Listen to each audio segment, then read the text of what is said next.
سلام پروردگار اب تمام دوستوں کو شاد و آباد فرمائے آمین 9 مارچ 1962 میں عید الفطر کے موقع پر شاہ فلمز کی جانب سے لاہور میں بننے والی social Urdu black and white film shake ہے نمائش پذیر ہوئی جس کے فلم ساز چودھری شریف تھے، فلم کے ہدایت کار باقر رضوی تھے، فلم کی کہانی ایم اے بیگ نے، تحریر کی مکالمے رشید ساجد نے مرتب کیے، فلم کی عکس بندی ایم حسین اور آفتاب حیدر نے مکمل کی، فلم کی کاسٹ میں نیر سلطانہ، علاؤدین، رخسانہ،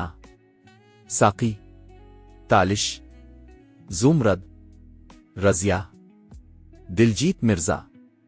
بٹ کاشت اور اضافی کردار میں سلطان راہی نمایاں تھے۔ فلم کی موسیقی بخشی وزیر نے تشکیل دی، گانوں کی شاعری تجمل حسین نے تخلیق کی۔ فلم میں 5 گانے تھے جن کی گلوکاری ناہید نیازی، نذیر بیگم، سلیم رضا اور احمد رشدی نے انجام دی۔ پہلا گانا آواز سلیم رضا کی کورس کے ساتھ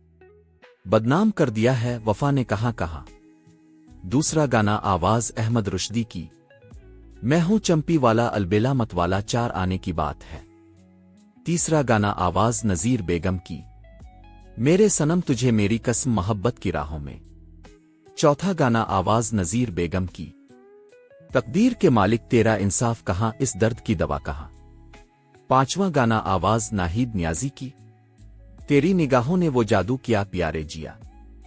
فلم کی کہانی اور میوزک بہت کمزور تھا، فلم پورے ملک میں ناکام رہی، کراچی کے ریٹس سنیما میں بمشکل 11 ہفتے چل سکی۔ ہم نے یہ فلم حیدرآباد کے قیصر سنیما میں دیکھی تھی۔ آپ کو اگر ہماری ویڈیو اچھی لگے تو پاکستانی فلمی پرستاروں کو ضرور شیئر کیجیے گا۔ زیرون کے ساتھ رہیں اور ہمیشہ خوش رہیں، شکریہ۔